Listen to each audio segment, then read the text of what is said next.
Assalamualaikum warahmatullahi wabarakatuh. Perkenalkan nama saya Apriliasi Natasha Sitanggang dengan NIM 2311539. Di sini saya ingin membahas mengenai tugas evaluasi organisasi komputer perkuliahan keempat. Nah, jadi kita langsung masuk saja ke soal pertama mengenai apa yang dimaksud dengan memori internal dalam konteks sistem komputer. Jelaskan peran dan fungsinya dalam sistem operasi komputer. Jawabannya, memori internal dalam konteks sistem komputer merujuk pada memori yang berada di dalam komputer yang digunakan untuk menyimpan data sementara yang diperlukan untuk menjalankan program dan operasi sistem.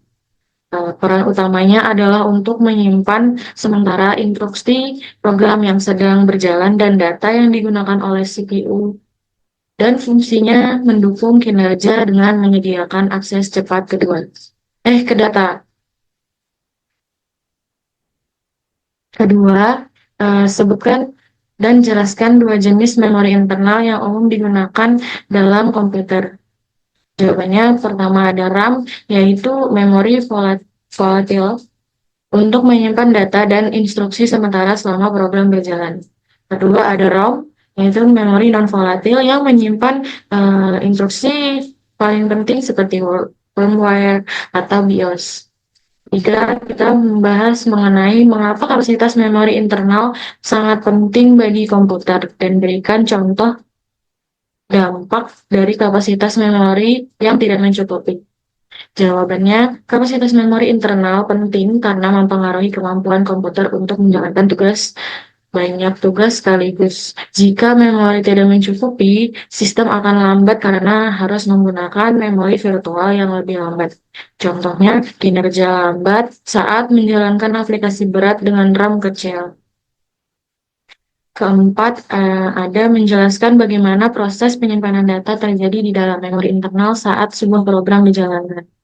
Jawabannya, saat program dijalankan, data dan instruksi dimuat ke dalam RAM dari penyimpanan. CPU mengakses data dari RAM untuk diproses dan perubahan disimpan kembali ke penyimpanan permanen.